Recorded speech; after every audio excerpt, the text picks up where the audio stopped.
Magbasa tayo ng Biblia. Sa nabasa natin kahapon sa Genesis chapter 2 verse 10 to 17, inilagay ni Yahweh ang tao sa halamanan ng Eden upang ito'y pangalagaan at pagyamanin, at ang paalala ng Diyos sa tao na huwag kumain ng bunga ng puno ng kaalaman tungkol sa mabuti at masama dahil ikamamatay niya yun. Ipagpatuloy natin ang pagbabasa, kaibigan.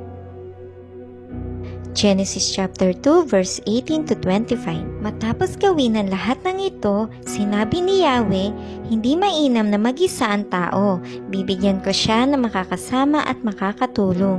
Kaya lumikha siya ng mga hayop sa parang at ibon sa himpapawid.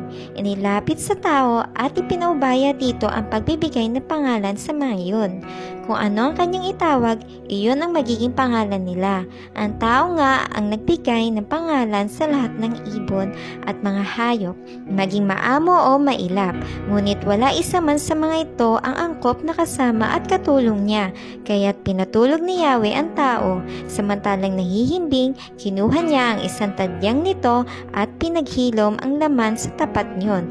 Ang tadyang na iyo'y ginawa niyang isang babae at inilapit sa lalaki.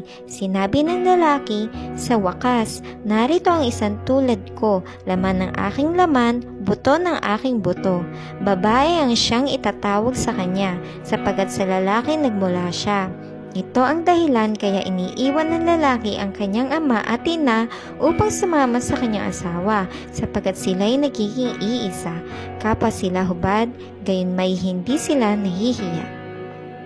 Tinutulungan tayo ng Diyos sa lahat ng bagay, sa ating pangangailangan at maging sa mga kasama sa buhay.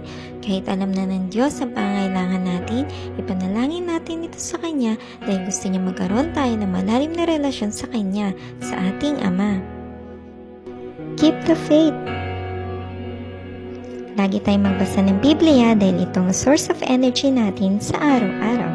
Magbasa tayo ulit bukas, kaibigan. Jesus loves you. Ako rin.